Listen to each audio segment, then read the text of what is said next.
بسم اللہ الرحمن الرحیم۔ ڈسکور اوریجنل کے معزز ناظرین، السلام علیکم۔ اب کس نمبر 398 ملاحظہ فرمائیں۔ کشتی جب جہاز کے ساتھ لگی تو ہلکی سی آواز پیدا ہوئی۔ ہم سب سانس روکے منتظر رہے۔ پھر کوئی عرشے پر آیا۔ اس نے چاروں طرف دیکھنے کے بعد ہی چلا کر پوچھا، کون ہے؟ میں نے اس آواز کو شناخت کر لیا، یہ بھوری داڑھی والا تھا۔ اب اس کی متلاشی نظروں سے اس لیے محفوظ رہے کہ بحری جہاز بہت بڑا تھا، اوپر ایک سائبان کی طرح پھیلا ہوا لگتا تھا، اس کے نیچے یہ چھوٹی سی کشتی اندھیرے کی پناہ میں آ گئی تھی۔ تقریباً 10 منٹ بعد میں نے کشتی میں سے رسی اٹھا کے پھندا بنایا اور اوپر پھینکا۔ مسلسل کئی بار کوشش میں ناکام رہنے کے باوجود میں نے ہمت نہیں آ رہی تھی، لیکن پھر ہوا یہ کہ کریم بلوچ کو میری نااہلی پر ترس آ گیا۔ ادھر لاؤ صاحب، وہ سرگوشی میں بولا، ہم کو دو۔ پھر صاحب بولا مجھے، میں نے اسے بلا وجہ ڈانٹ کے رسا تھما دیا۔ اس وقت مجھے خاصی شرمندگی ہوئی جب کریم بلوچ نے پہلی ہی کوشش میں رسے کو کہیں اٹکا دیا۔ اس نے ایک جھٹکا دے کر رسے کی مضبوطی کو آزمایا اور پھر بولا، ابھی اللہ کا نام لے کر چڑھ جاؤ، ٹھیک ہے؟ جب ہم اوپر چڑھ جائیں تو تم بھی اللہ کا نام لے کر روانہ ہو جاؤ۔ میں نے کہا، آپ کو چھوڑ کر؟ ہاں، ہماری فکر مت کرو، ہم آ جائیں گے۔ میں نے کہا، تم یہ کشتی لے کر جلد از جلد دور چلے جاؤ۔ باری باری میں اور محسن اور پھر غالب اوپر پہنچ گئے۔ جہاز کا عرشہ خالی پڑا ہوا تھا۔ ہم دبے پاؤں آگے بڑھے اور نیچے جانے کا راستہ تلاش کرنے لگے۔ ریوالور ہم نے پلاسٹک کی تھیلی میں ڈال کے کمرے کے ساتھ بیلٹ کی طرح باندھ لیے تھے۔ واحد اضافی چیز جو میرے پاس تھی وہ ایک دستی بم تھا۔ نیچے جانے والا راستہ تلاش کرنے میں ہمیں کوئی دشواری پیش نہیں آئی۔ ایک تنگ سا آہنی زینہ تھا جس کے دونوں جانب دیوار تھی۔ مدم روشنی میں ہمیں ایک راہداری سی نظر آئی۔ میں اور محسن غالب کو وہیں چھوڑ کر آگے بڑھے جہاں سے غالب دونوں جانب نگاہ رکھ سکتا تھا، اوپر سے آنے والے راستے پر بھی اور راہداری پر بھی۔ راہداری بھی تنگ اور مختصر تھی۔ موسیقی اور شراب کے نشے میں ڈوبے ہوئے لوگوں کی دیوانگی امیز باتیں اب ہمیں صاف سنائی دے رہی تھی۔ وہ کالا انڈین واپس نہیں آیا؟ بری داڑھی والا پاگلوں کی طرح ہنسنے لگا۔ اس نے میرا کام خود کر لیا، خود کو ہلاک کرنے کا۔ وہ صدمے سے مر گیا ہوگا، ایک عورت نے کہا۔ سوچو کیا ہوا ہوگا جب اس نے بریف کیس کھولا ہوگا۔ پھر وہ چیخ کر ہنسنے لگا۔ دوسرے اس کے ساتھ شامل ہو گئے۔ میں نے محسن کو اشارہ کیا اور ایک لات مار کے میں نے دروازہ کھول دیا۔ ہم دونوں جب ایک ساتھ اندر داخل ہوئے تو ایک لمحے کے لیے وہ سب پتھر ہو گئے۔ انہوں نے اپنے بے ترتیب اور برائے نام لباس اور اپنے پوز کچھ بدلنے کی کوشش نہیں کی۔ ان کی خلوت میں شرم و حیا نام کی کوئی چیز تو تھی نا، مگر اب رنگ محفل بدلا تو ان کا نشہ کرن ہو گیا۔ تم کون ہو؟ تم؟ بری داڑھی والا اکلایا۔ ہمیں روپ کمار کی روح نے بھیجا ہے حساب برابر کرنے کے لیے، میں نے فرانچ میں کہا۔ اس کا حساب تو ہم نے برابر کر دیا، محسن نے بھی فرانچ میں کہا۔ اب تمہاری باری ہے، تم نے $20,000 تو بچائے، اب خود کو کیسے بچاؤ گے؟ میں نے کہا۔ ان کے لیے یقین کرنا مشکل ہو رہا تھا کہ آدھی رات کو یوں ننگ دڑنگ ان کی خلوت گاہ میں گھس آنے والے اور انہیں سے خطرناک ڈاکو نظر آنے والے انہی کی زبان میں بات کریں گے۔ انگریزی جاننے والے تو یہاں بہت تھے، مگر فرانچ ان کی صورت پر حیرت کی تحریر اور خوف کے جذبات، محفل نشاط کا ادھورا رہ جانے والا نشہ، نفرت، بے بسی اور اشتعال کے سب رنگ ایک بیانک نقشہ پیش کر رہے تھے۔ لیکن ہمارا قصور؟ بری داڑھی والا بولا۔ تم نے غداروں کی مدد کی، میں نے کہا۔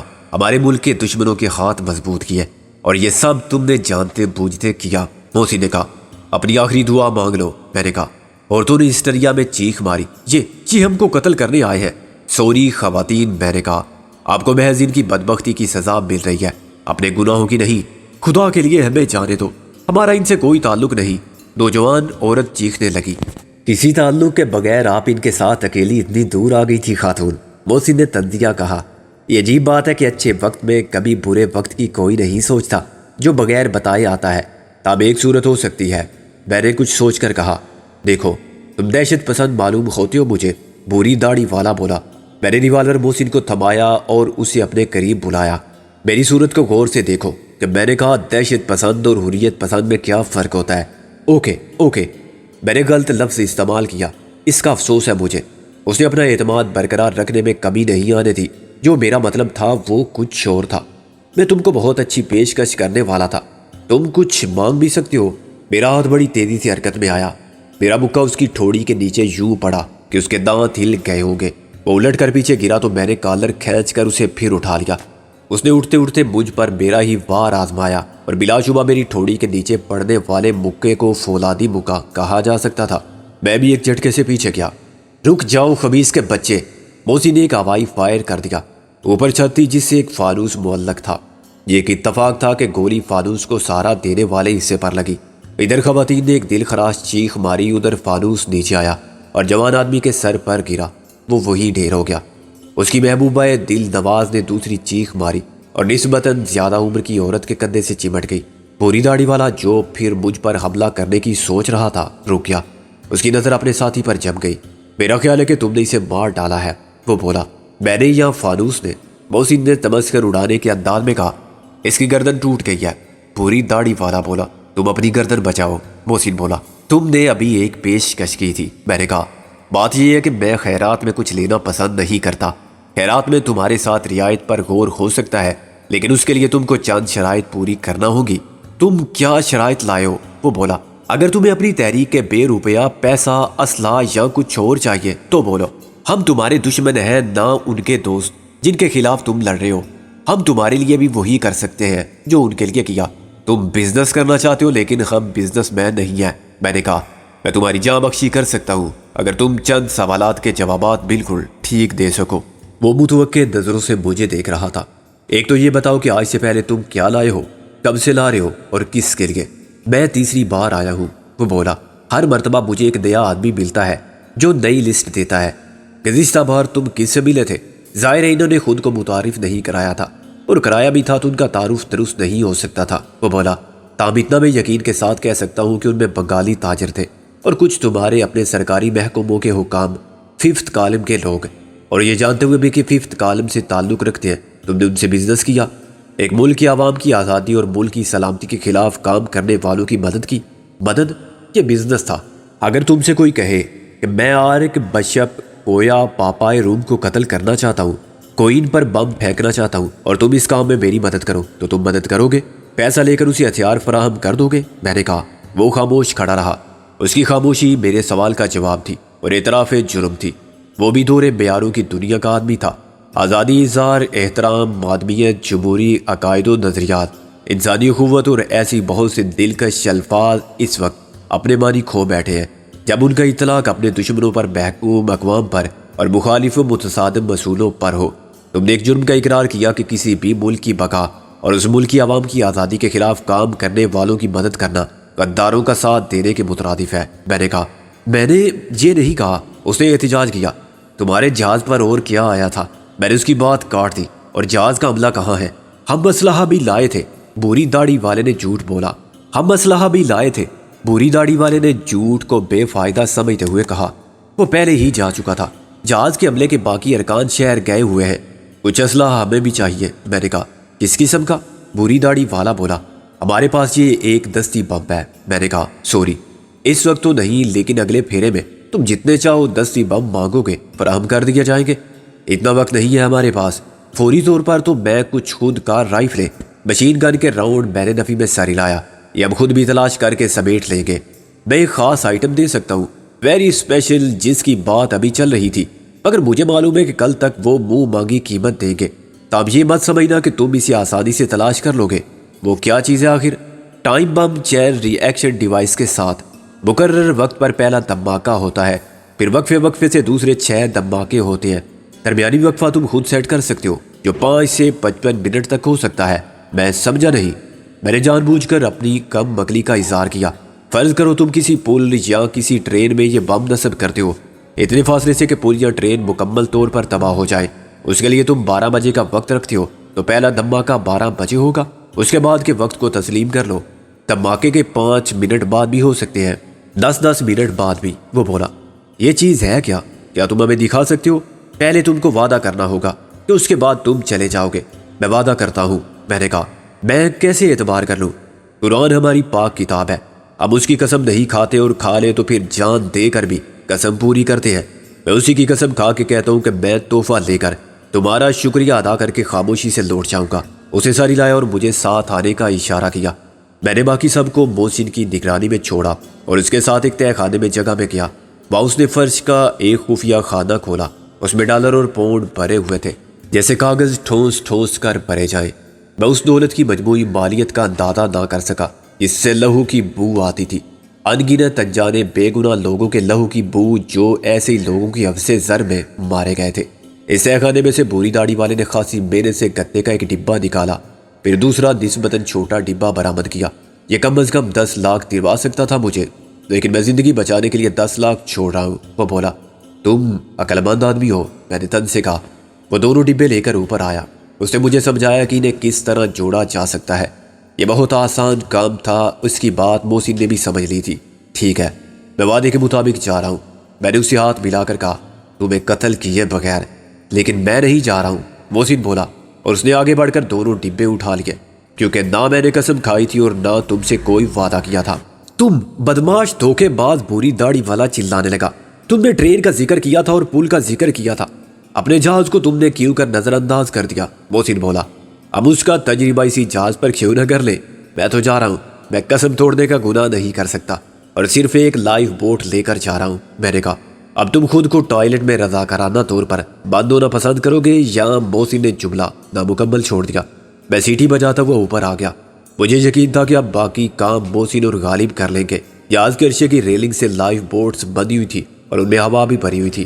میں نے ایک لائف بوٹ کھولی اور سمندر میں پھینک دی، پھر میں نے بھی پانی میں چھلانگ مار دی۔ چپو لائف بوٹ کے کنارے پر بندھے ہوئے تھے، ان کی مدد سے لائف بوٹ کو تقریباً 100 گز دور لے گیا۔ اب آدھی سے زیادہ رات گزر چکی تھی۔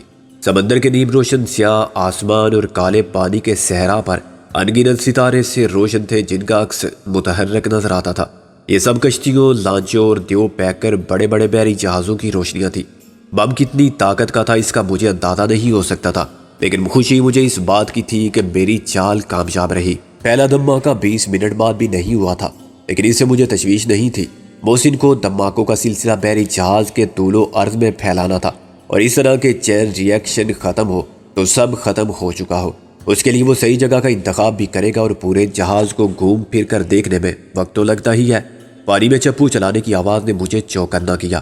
یہ کریم بلوچ تھا جو اپنی چھوٹی سی کشتی گھسیٹتا ہوا میرے قریب آ گیا تھا۔ کون ہے؟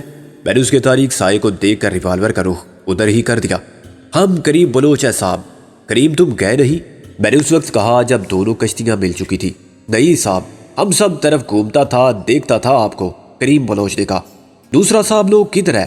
اسی وقت پہلا زوردار دھماکہ ہوا۔ کریم بلوچ اچھل پڑا۔ یہ تو اسی جہاز پر ہے؟ ہاں کریم، میں نے کہا، لیکن یہ فکر کی کوئی بات نہیں، وہ بھی آتے ہی ہوں گے۔ جہاز کے ایک حصے میں آگ بھڑک اٹھی تھی اور اس نے پہلے دھماکے پر ہچکولے کھائے تھے۔ اس نے سمندر میں بھی تموج پیدا کر دیا تھا۔ 100 گز کے فاصلے پر ہم نے ان لہروں کو کشتی سے ٹکراتے محسوس کیا۔ میری نگاہ درمیانی فاصلے پر تھی، جس میں مجھے 2 سیاہ متحرک دبے سے دکھائی دے رہے تھے۔ یہ غالب اور محسن تھے جو تیرتے ہوئے ہماری طرف آ رہے تھے۔ دوسرا دھماکہ 5 منٹ بعد ہوا۔ جہاز کا کچھ حصہ آگ کی لپیٹ میں آ گیا۔ اس کی حرارت سے متاثر ہونے والے خود کار الارم چلانے لگے۔ جیسے ہی وہ قریب آئے، میں نے ہاتھ بڑھا کے محسن اور غالب کو اوپر کھینچ لیا۔ پھر تیسرا دھماکہ ہوا اور یک لخت جیسے پورا جہاز جلنے لگا۔ نارنجی شعلے بلند ہوئے تو ان کا عکس پانی میں اتر آیا۔ اب تو فوراً نکل چلو یہاں سے، محسن نے کہا، ورنہ ہم بھی مشکل میں پڑ جائیں گے۔ نیول پولیس اور پورٹ کا آگ بجھانے کا عملہ ایمرجنسی کے اعلان کے ساتھ حرکت میں آ چکا ہوگا۔ غالب کو تیرنا نہیں آتا تھا، چنانچہ اسے بھی محسن ہی گھسیٹ کر لایا تھا، تاہم لائف جیکٹ دونوں نے پہن لی تھی، اس لیے وہ ڈوب نہیں سکتے تھے۔ جہاز کی طرف سے آنے والی لہریں بھی ان کو ہماری جانب دھکیلتی رہی تھی۔ آدھے گھنٹے تک دونوں کشتیاں ساتھ ساتھ چلتی رہی۔ کریم بلوچ نے وہ کشتی واپس کی جو اس نے کرائے پر لی تھی۔ ہم نے اس کا کرایہ 100 روپے ادا کیا اور پھر لائف بوٹ میں کریم بلوچ کو لے کر اپنی کشتی نما لانچ کی طرف روانہ ہو گئے۔ نازو عرشے پر سے جہاز کے جلنے کا منظر دیکھ رہی تھی اور بہت خوش تھی۔ کاش میرے پاس مووی کیمرہ ہوتا، اس نے کہا۔ پھر کیا ہوتا؟ غالب نے چڑھ کر کہا، ایسا منظر میں نے آج تک نہیں دیکھا۔ لیجئے، کسی کی جان گئی، آپ کی ہنسی ٹھہری، غالب نے کہا۔ ہم مرتے مرتے بچے، جان ہتھیلی پر رکھ کر گئے تھے، اس کی کوئی بات نہیں، کیا بات کروں اس کی؟ ٹھیک ٹھاک واپس آ گئے ہو، اللہ کا شکر ادا کرو، نازو نے کہا۔ میں ٹھیک ٹھاک واپس نہ آتا تو کیا ہوتا؟ میں تمہارے لیے مغفرت کی دعا کرتی، جیسے میں نے 2 نفل پڑھ کے تمہاری سلامتی کے لیے دعا کی تھی۔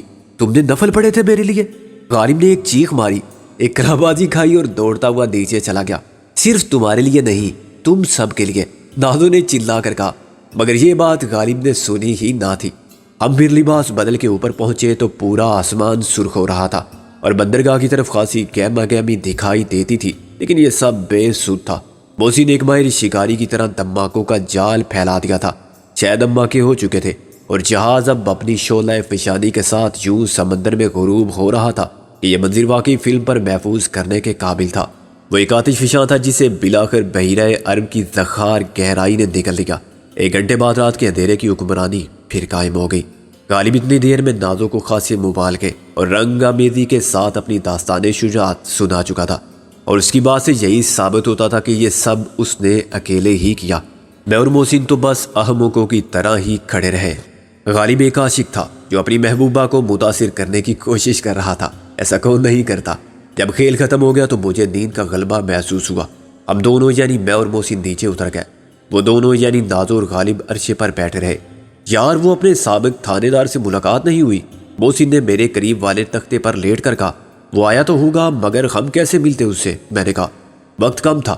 کیا اس بحری جہاز کی تباہی سے وہ چوکنے نہیں ہو جائیں گے؟ محسن نے کہا۔ وہ یقیناً سمجھ جائیں گے کہ جہاز تباہ کیوں ہوا اور کس نے تباہ کیا۔ پھر کیا اس کے بعد وہ حفاظتی اقدامات زیادہ سخت نہیں کریں گے؟ محسن نے کہا۔ اور ایسے سکرانتی تھرڈ کو جلد از جلد نکال کر لے جانے کی کوشش نہیں کریں گے؟ کیوں نہیں کریں گے، مگر ہم بھی تو سوئے نہیں رہیں گے۔ میں نے جلا کر کہا۔ ابھی تو مجھے سونے دو۔ سو جا، تجھے خواب دیکھنا ہوگا نا۔ محسن بولا۔ تجھے کس نے منع کیا ہے خواب دیکھنے سے؟ شریف شوہر ایسے خواب نہیں دیکھتے جیسے تو دیکھے گا۔ نہ تو شریف ہے اور نہ تو شوہر، تو جورو کا غلام ہے۔ اب بولے گا تو ماروں گا، میں نے کہا۔ ظاہر اس کے بعد محسن کو بولنے سے کون روک سکتا تھا؟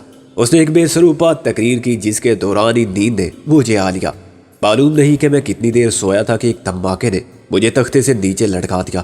میں نے گپ اندھیرے میں اجنبی آوازیں سن کے محسن کو پکارا، لیکن محسن وہاں نہیں تھا۔ میرے کانوں سے نازو کی چیخ ٹکرائی۔ میں دروازے کی طرف لپکا ہی تھا کہ میرے سر پر کوئی بھاری چیز لگی۔ نیم بے ہوشی کے عالم میں مجھے 2 مضبوط ہاتھوں نے دونوں طرف سے پکڑا اور گھسیٹ لیا۔ جب مجھے ہوش آیا تو میرے سر کے اندر بھی تھوڑے چل رہے تھے اور باہر بھی۔ آہستہ آہستہ آوازوں کا فرق مجھ پر واضح ہونے لگا۔ باہر کی آوازیں لکڑی کے باکس میں کیل ٹھوکنے کی تھی اور میں اسی لکڑی کے باکس کے اندر بند کیا جا رہا تھا۔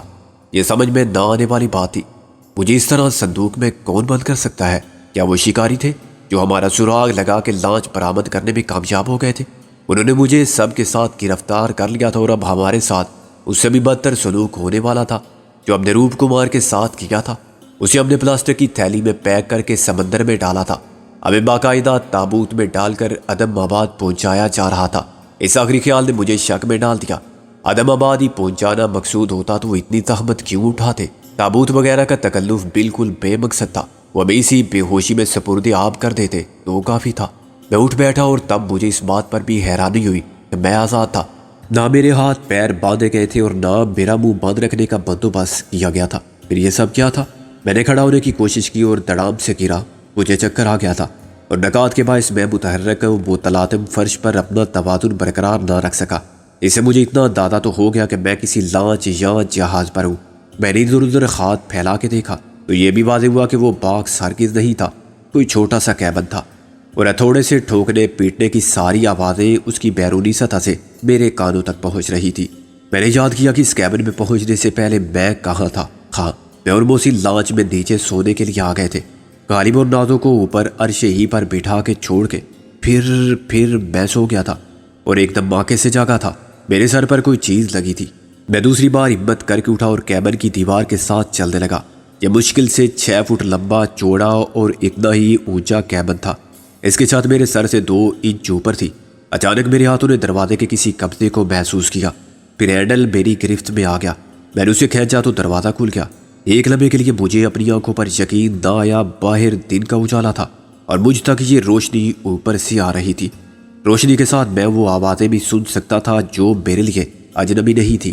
آوازیں ساری مؤنث و غم خوار تھی، مہربان اور دل نواز آوازیں تھیں۔ محسن کی اور غالب کی، پھر نازو کی ہنسی کی جل ترنگ پھوٹی اور میرے وجود کا سارا درد ایک بے پایا مسرت کے احساس سے بھر گیا۔ زندہ ہونے کے علاوہ میں اپنی ہی لانچ پر تھا اور اپنوں ہی میں تھا۔ میرا ساری نہیں، شانے اور کمر بھی درد سے ٹوٹ رہے تھے، مگر ایک بیان خواب کا حصہ شکن آسیب ختم ہو چکا تھا۔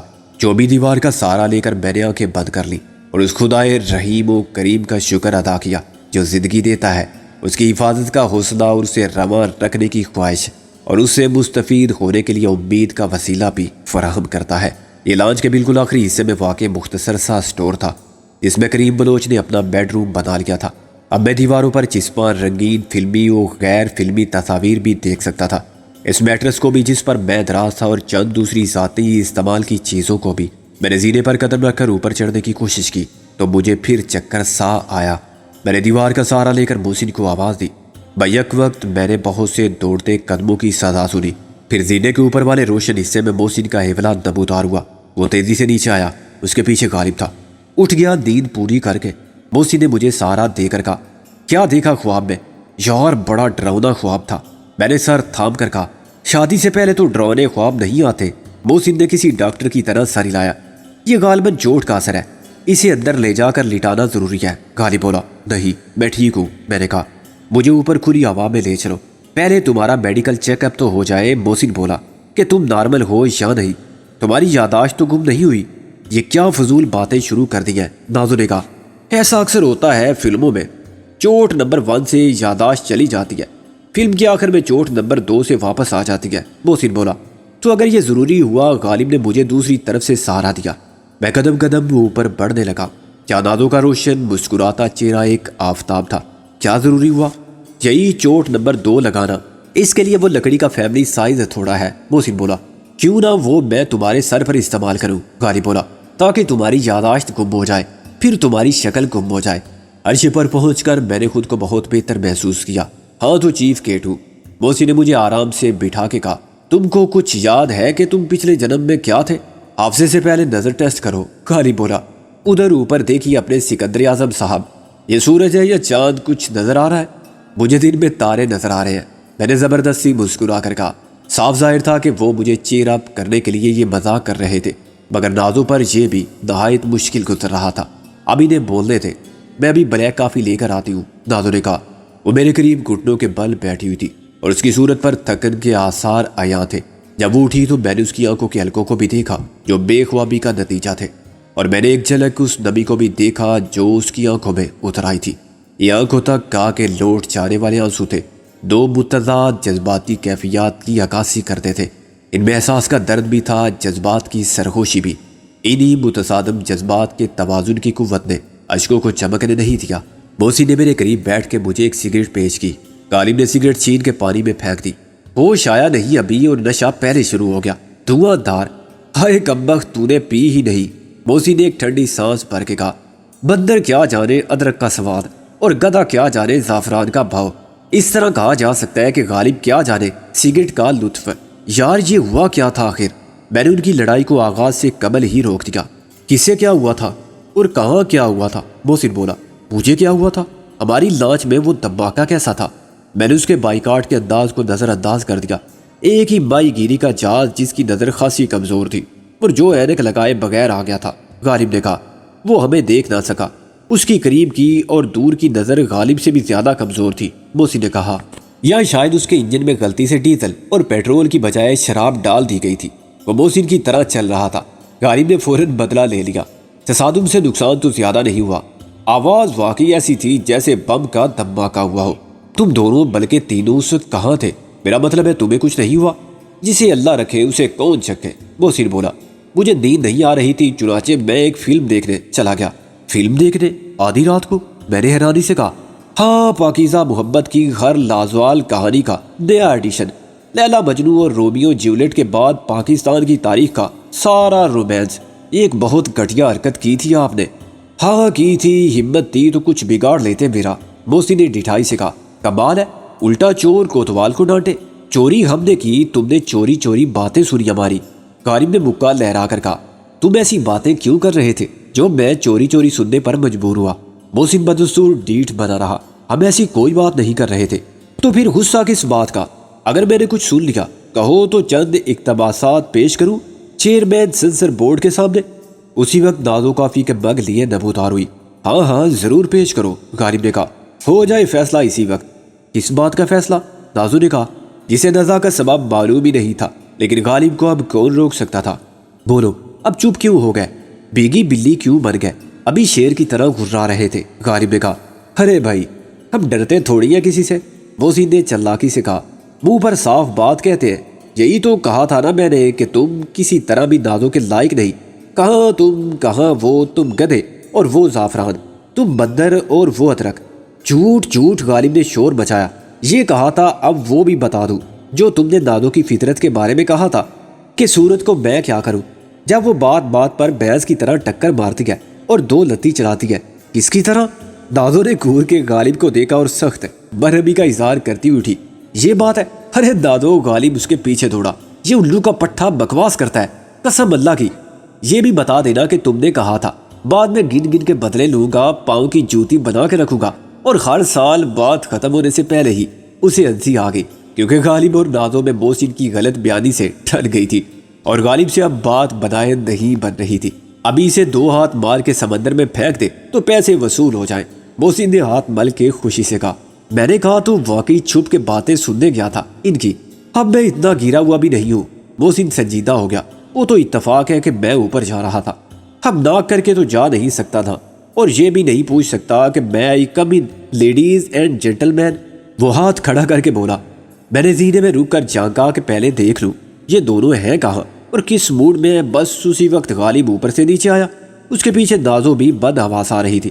دراصل انہوں نے دیکھ لیا تھا کہ کوئی جہاز سیدھا ہماری طرف آ رہا ہے۔ یہ دونوں ہمیں بتانے کے لیے لپکے تھے۔ غالب نے پہلے مجھے دیکھ لیا، اس وقت تو چپ رہا، بعد میں ہوئی یہ بات جو غالب نے ابھی کی تھی۔